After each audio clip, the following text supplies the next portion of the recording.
Entrevista Venevisión. Líder en opinión. Por tu canal independiente, Venevisión. Muchísimas gracias por acompañarnos. Ya estamos listos para iniciar nuestra entrevista a Henkel García. Él es director de Econométrica. Gracias por estar con nosotros. Siempre un placer, ¿no? Uno quisiera tener mejores noticias, pero bueno, siempre la dinámica pareciera ser distinta, ¿no? Y siempre es un placer, sobre todo cuando la interpretación de la economía se hace a la luz de las distintas visiones políticas que contrastan en el país.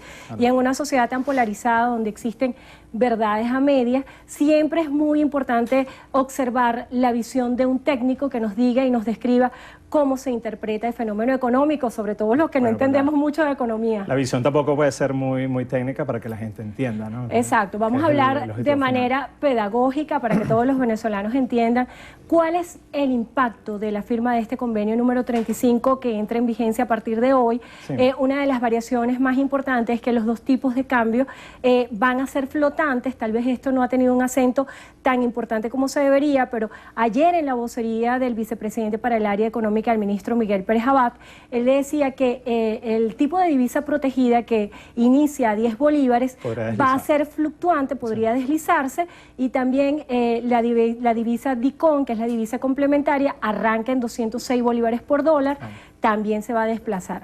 ¿Cuál es el impacto de esto en la economía? Los venezolanos de a pie, que no entendemos mucho de esto, sino que entendemos que el dinero cada vez nos alcanza menos. Sí, uno no sabe cómo va a ser el funcionamiento final del sistema, pero cuando lo ves con lo que teníamos el pasado es muy parecido. Entonces uno no sabe si a nivel operativo después eso va a cambiar. Pero pasamos un sistema de cuatro tipos de cambio, 3 oficiales y 1 no oficial, a un sistema de 3 tipos de cambio, 2 oficiales y 1 oficial. Claro, queda pendiente cómo va a ser la dinámica de eso. De ese nuevo sistema. El problema que yo veo es el siguiente, desde el punto de vista cambiario, el problema económico es mucho más amplio, pero el problema cambiario necesitaba medidas que trajeran una eficiencia mucho mayor en la entrega de divisas y que abriera la posibilidad de nueva generación de divisas, dado la restricción de divisas que hoy tenemos. El sistema cambiario planteado no te soluciona ninguna de las dos, porque tienes también una divisa muy barata, que bueno, el vicepresidente económico abre la posibilidad de que vaya deslizándose a algo con más sentido económico, y tienes el DICOM, que supuestamente es un sistema flotante, pero que quizás no va a flotar tan libremente como la gente piensa.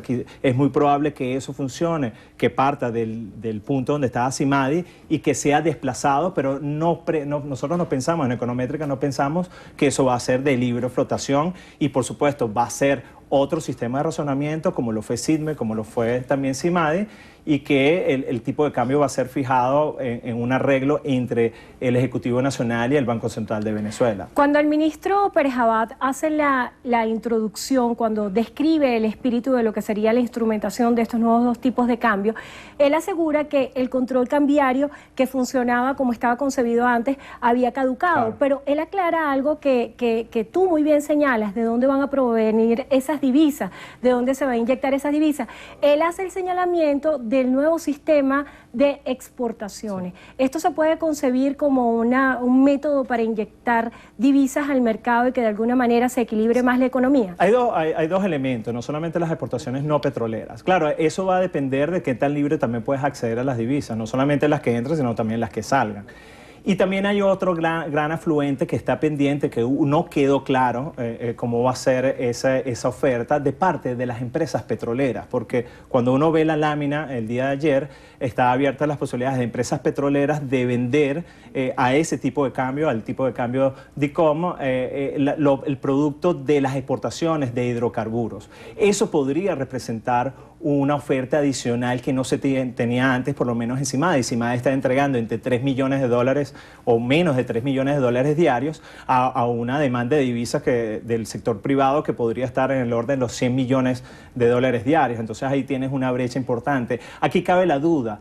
Esa nueva oferta que se podría incorporar va a ser suficiente para cerrar una brecha que podría estar alrededor entre 20.000 a 30.000 millones de dólares. Entonces, la intuición es que no, que eso podría generar algo de divisas, pero no lo suficiente para cerrar una brecha inmensa y que aquí hay que ser responsable.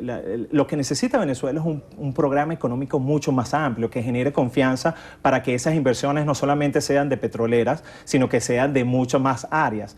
Y eso no lo tenemos. No tenemos un plan económico realmente amplio y robusto que genere esa confianza. Y bueno, entonces esperar que los resultados sean lo suficientes para empezar a cambiar la grave crisis económica que tiene Venezuela me parece algo ingenuo. Necesitamos mucho más de lo que tenemos. Ese plan, por supuesto, va a necesitar de ayuda internacional. Y uno debe ser claro en eso. Puede ser China, puede ser el Fondo Monetario Internacional, pero el requerimiento de divisas es tal que vamos a necesitar en el corto plazo ayuda internacional. Ajá, sin más allá de analizar si este auxilio internacional se va a instrumentar o no, quedaban en el aire muchas expectativas acerca de lo que debía ocurrir con el control cambiario. Ya el diputado José Guerra planteaba la necesidad de la unificación cambiaria. También escuchábamos a la vocera del oficialismo, Maripili Hernández, quien hacía un exhorto para eliminar el control de cambio, pero en la práctica, en la realidad, sin pasiones políticas, ¿es posible en Venezuela levantar un control de cambio? ¿Es posible hacer una unificación cambiaria cuando hay una crisis de una falta de divisas tan importante como la que hay hoy? Totalmente, pero tiene que venir dentro de un plan económico mucho más amplio. Que tiene que abarcar otros, ya hablé de la ayuda internacional, pero tiene que abarcar también una apertura petrolera. Eso es totalmente... tienes que privatizar, que suena duro, porque es ir en... Son medidas antipopulares. Sí, bueno, no sé si antipopulares, porque al final, si esas empresas pasan a manos privadas y funcionan de una manera mucho más productiva que lo que funciona en manos del Estado, y no todas las empresas tendrían que ser privatizadas, pero si hay unas que funcionan mejor en manos privadas, uno tiene que decirlo de manera abierta. ¿Cuáles serían esas empresas? Y esto es importante, restituir un sistema de precios de mercado es algo que es vital. Eso pasa por los desmontajes de los controles, eso tiene que venir enmarcado de un plan económico amplio, pero eso es algo que nosotros necesitamos transitar hacia una economía de mercado, y que ya el subsidio no sea vía la oferta, que el subsidio no sea vía controles, sino sea directo, porque el mismo presidente Maduro lo ha planteado así. Hubo una entrega empezando esta iniciativa, valga la redundancia, de ir hacia un subsidio directo, y eso sería mucho más eficiente. Tenemos sistemas de precios de mercado que te elimina todas las prácticas de corrupción e ineficiencias que tiene la entrega discrecional de divisas, y te elimina también el contrabando. Entonces, bueno, necesitas ayuda social, totalmente de acuerdo, pero esa ayuda social se entrega de manera directa. Eso aliviaría el bolsillo de los venezolanos, y tendríamos una economía sin distorsiones, donde la gente se animaría a participar y a abrir empresas, a tener una economía mucho más competitiva y mucho más productiva. Acerca del control de precios, ya hay distintos análisis. De hecho, se creó la Comisión para la Revisión de Control de Precios. El propio Miguel Pérez Abad, en el anuncio económico anterior, decía que esto se iba a revisar. Con Industria hace un señalamiento después de la interpretación de este convenio número 35. Él dice: los productos nacionales seguirán siendo más costosos que los importados y menos competitivos. ¿Cómo hacer que la dinámica nacional, que se está hablando muchísimo de la necesidad de la reactivación del aparato productivo, pueda tener precios competitivos? Sí, pero ¿por qué los precios nacionales son por debajo de los precios importados? Porque tienes un tipo de cambio demasiado barato. ¿Quién puede producir nacionalmente y competir contra un producto que es traído a 10 bolívares por dólar? Nadie. Y es prácticamente lo que ha pasado. Parte de la destrucción del aparato productivo nacional tiene que ver con una política insistente de sobrevaluación de la moneda, de dejar un tipo de cambio mucho más barato de lo que la realidad económica indica, y hace que los productores nacionales no puedan competir, y al no poder competir tienen que cerrar fábricas. Esas son precisamente las distorsiones de las que hablo, que no vas a tener si restituyes precios de mercado, no solamente de los productos, de los bienes y servicios, sino también de la divisa. Hacia eso tenemos que transitar. Y eso no es neoliberal, porque el problema que tenemos desde el punto de vista de discurso ideológico es que nos hicieron ver que tener una economía de mercado es neoliberal. Si eso fuese así, entonces Nicaragua es neoliberal, Bolivia es neoliberal, Ecuador es neoliberal, Ecuador más neoliberal, porque no solamente no tiene controles y la tiene además dolarizada. Entonces no, tenemos que quitarnos esas ataduras ideológicas y de una vez aceptar. Necesitamos la restitución de precios de mercado y que la ayuda social sea vía subsidio directo. Henkel, de todo lo que has dicho, tal vez lo más neoliberal, como tú propiamente lo calificas, es la necesidad de privatizar ciertas empresas. A la luz de los análisis que se han hecho en Econométrica, ¿cuáles serían esas empresas que es necesario privatizar? Sí, bueno, de entrada yo te podría decir, Sidor podría ser una, porque Sidor, si uno ve los índices de producción, Sidor podría ser una que podría ser privatizada, pero uno entiende que la parte de sindicatos puede tener algunas trabas ahí al respecto y se podría considerar una empresa estratégica, pero estamos hablando de empresas como Lácteos Los Andes o todas esas que fueron expropiadas, que cuando uno ve los índices de producción eran mejor cuando estaban privatizadas que cuando pasaron a manos del Estado. Buena parte de la capacidad instalada de harina de maíz, de producción de harina de maíz, de manos del Estado.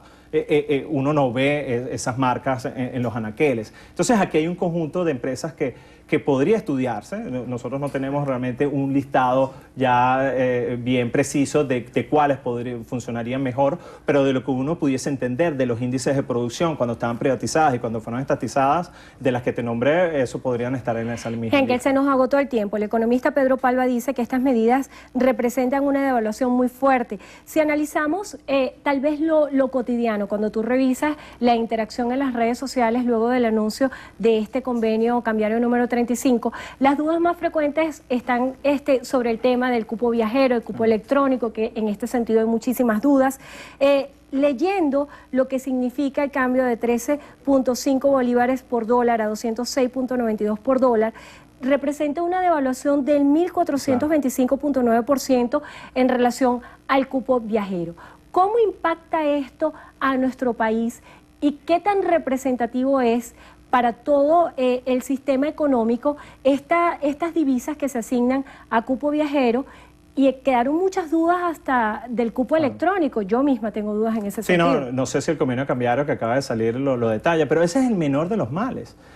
Sí, bueno, los viajeros van a pagar un tipo de cambio mucho más alto de lo que estaban acostumbrados, pero el tipo de cambio de equilibrio podría estar hasta por encima, es decir, si se desmonta el control de cambio, el dólar que podían acceder los viajeros va a estar hasta más alto del que está ahorita, del que está fijado. Entonces, yo sé que es duro para las personas pasar de 13,5 a algo que prácticamente es inalcanzable, porque muchas tarjetas de crédito no tienen ese límite, pero de 517.300 bolívares. Pero eso va más acorde con lo que va a ser la realidad futura de Venezuela. Eso sí, nosotros tenemos un problema de poder de compra del salario, que es lo que impacta a la gente. Dice, oye, yo a ese tipo de cambio no puedo viajar. Lo que va a pasar cuando se desmonten los controles, cosa que ya pasó en el 96 cuando se desmontaron los controles en medio del Plan Agenda Venezuela, el poder de compra del salario se recupera. El poder de compra del salario tiene un deterioro progresivo a medida que el control de cambio se va manteniendo. Y después que se desmonta el control de cambio, el poder de compra del salario se va recuperando. Eso va a pasar cuando se desmonten los controles. Si hay personas que dicen, yo con este poder de compra del salario no puedo viajar para hablar eso, que no creo que sea tan importante como la falta de medicinas, pero sepa que dentro de 2 o 3 años ese poder de compra del salario se va a recuperar y usted va a poder viajar como la gente viajaba del 96 hasta el 2001. Que por supuesto representaba un gasto importante en ingresos de cada una de las familias, pero podías ahorrar, podías financiarte con tarjeta de crédito y podías viajar siempre y cuando tuvieses los fondos suficientes para viajar. Esa va a ser la realidad. Eso sí, yo entiendo que hay un impacto al principio, no solamente para todos los que es viajero, sino que después, dentro de 2 o 3 años, eso que hoy luce inalcanzable va a estar mucho más de la mano. Henkel, se nos agotó el tiempo, tenemos muchas dudas, sobre todo para hablar acerca del poder adquisitivo de los salarios, cómo funciona la banca privada en ese sentido con el sistema de créditos, que esto genera muchas dudas en los venezolanos. Eso será la excusa perfecta para tenerte de vuelta aquí en Entrevista a Venevisión. Le damos las gracias a Henkel García, director de Econométrica.